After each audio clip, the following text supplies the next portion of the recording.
இன்றைக்கி நம்ம ஒரு 10 நிமிஷத்தில் கருப்பு உளுந்து கஞ்சிக்கான பவுடர் எப்படி பண்ணுறதுன்னு தான் நம்ம பார்க்க போகிறோம். இது பார்த்திங்கன்னா ப்ரோட்டீன் சத்து நிறைந்து தான் இருக்கும். அதே சமயத்தில் நம்ம நட்ஸெல்லாம் சேர்த்து பண்ணால் ரொம்பவே ஹெல்த்தியான ரெசிபியாகவும் இருக்கும். வாங்க இப்போ எப்படி பண்ணலான்னு பார்க்கலாம். அதுக்கு அடுப்பில் கல்கத்தா கடாய் போட்டு கூட பார்த்திங்கன்னா நம்மக்கிட்ட இண்டாலியமில் சப்பாத்தி உருட்டுற மனை, மிளகு சீரகம் இடிக்கிற இடி உரல்,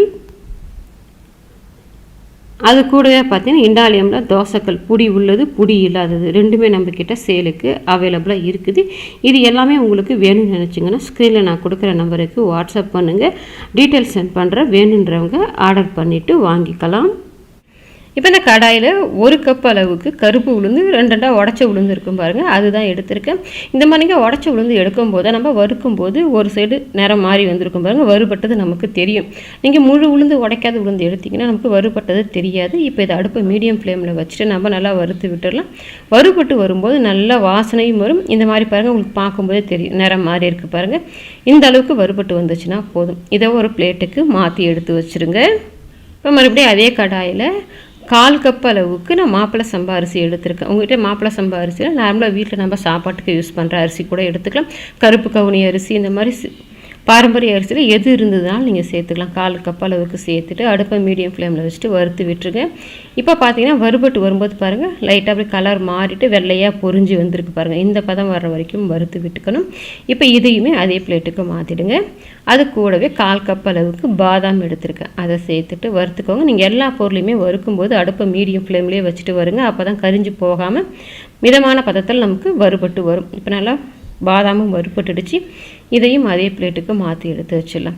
அது கூடவே 2 டேபிள் ஸ்பூன் அளவுக்கு சூரியகாந்தி விதை எடுத்துருக்கேன், சன்ஃப்ளவர் சீட்ஸ், அதையும் சேர்த்துட்டு வறுத்துக்கோங்க. இப்போ பார்த்தீங்கன்னா வறுபட்டு வந்துருச்சு. அதே பிளேட்டில் மாற்றிட்டு 2 டேபிள் ஸ்பூன் அளவுக்கு பூசணி விதை, பம்கின் சீட்ஸ்னு சொல்லுவாங்க பாருங்கள், அதான் எடுத்துருக்கேன். அதையும் சேர்த்துட்டு வறுத்து விட்டுடலாம். இப்போ பார்த்தீங்கன்னா அந்த விதையுமே வறுபட்டு வந்துருச்சு. இதையும் அதே பிளேட்டுக்கு மாற்றிக்கோங்க. இப்போ பார்த்தீங்கன்னா நான் எல்லா நட்ஸையுமே நல்லா வறுத்து விட்டுட்டேன். இதை நல்லா நம்ம ஆற விட்டுடணும். ஆற வச்சுட்டு நான் ஒரு மிக்ஸி கப்பில் மாற்றி வச்சுருக்கேன். அது கூடவே 3 ஏலக்காய் சேர்த்துட்டு நல்லா நைஸாக பவுடர் பண்ணிவிட்டு எடுத்துக்கோங்க. இப்போ நான் பார்த்தீங்கன்னா நல்லா நைஸாக பவுடர் பண்ணிவிட்டு எடுத்துகிட்டு வந்திருக்கேன். இப்போ இந்த பவுடர் பார்த்தா மிக்ஸி கப்பில் சேர்த்து அரைக்கும்போது சூடாக இருக்கும். அதனால் ஒரு பிளேட்டில் மாற்றிட்டு நல்லா ஆற விட்டுருங்க. இப்போ இது நல்லா அந்த பவுடர் ஆறி வரட்டும். நல்லா பரப்பின மாதிரி போட்டு விட்டுருங்க. இப்போ நம்ம ரெடி பண்ணி ஆற வச்சுருந்த பவுடர் பார்த்தா நல்லாவே ஆறிடுச்சு. இந்த மாதிரி ஆறின பிறகு கொஞ்சம் கூட ஈரமையெல்லாம் நல்லா காஞ்ச கண்ணாடி பாட்டிலில் போட்டு எடுத்து வச்சுக்கிட்டிங்க. நீங்கள் வெளியில் வச்சுருந்தீங்கன்னா கூட நீங்கள் 1 மாதம் வரைக்கும் கூட வச்சு யூஸ் பண்ணலாம், கெட்டு போகாது. ஃப்ரிட்ஜில் வச்சிங்கன்னா அதுக்கு மேலேயும் கூட வச்சு யூஸ் பண்ணலாம். இப்போ இதில் நம்ம எப்படி கஞ்சி பண்ணலான்னு பார்க்கலாம். இப்போ நம்ம ரெடி பண்ணி வச்சுருந்த மாவில் ஒரு 2 டேபிள் ஸ்பூன் அளவுக்கு ஒரு சின்ன பாத்திரத்தில் சேர்த்துட்டு தண்ணி சேர்த்து கட்டிகள் எல்லாமே நல்லா கரைச்சி விட்டுக்கோங்க. இதை நான் 1 கப்புக்கு மட்டும் சேர்த்துக்கிறேன்.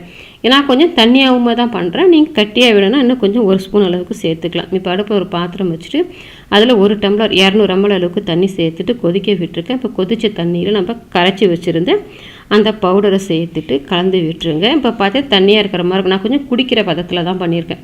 உங்களுக்கு கெட்டியாக வேணும்னா இன்னும் கொஞ்சம் கூட சேர்த்துக்கலாம். இந்த பதத்தில் நம்ம கரெக்டான பதத்தில் குடிக்கிறதுக்கு நல்லாயிருக்கும். இப்போ இது கூடவே ஒரு பிஞ்ச் அளவுக்கு டேஸ்ட்டுக்கு உப்பு சேர்த்துட்டு நல்லா கொதிக்க விடுங்க. அது மாதிரி கொதி வந்த பிறகு ஒரு 5 நிமிஷம் கொதிக்க விட்டிங்கன்னா நமக்கு நல்லா மாவு நம்ம வறுத்ததுனால திக்காகி வெந்தும் வந்துடும். இப்போ ஒரு 5 நிமிஷமாக நல்லா பார்த்தீங்கன்னா கொதித்து வந்துருச்சு. இந்த அளவுக்கு திக்னஸ் இருக்குது பாருங்கள். இதை ஆறின பிறகு பார்த்தீங்கன்னா உங்களுக்கு இன்னும் கொஞ்சம் கெட்டி குடிக்கும், கரெக்டான பதத்தில் இருக்கும். இப்போ இதில் ஸ்வீட்டுக்காக நான் 2 டேபிள் ஸ்பூன் அளவுக்கு துருவுன வெல்லம் சேர்த்துருக்கேன். அது கூடவே ஒரு 2 டேபிள் ஸ்பூன் அளவுக்கு துருவுன தேங்காய் சேர்த்துருக்கேன். தேங்காய் சேர்த்துட்டு கலந்து விடுங்க. தேங்காய்க்கு பதிலாக நீங்கள் இன்னும் கொஞ்சம் கெட்டியாக பண்ணிவிட்டு தேங்காய் பால் கலந்து குடிச்சிங்கன்னா கூட உங்களுக்கு ரொம்பவே நல்லாயிருக்கும்.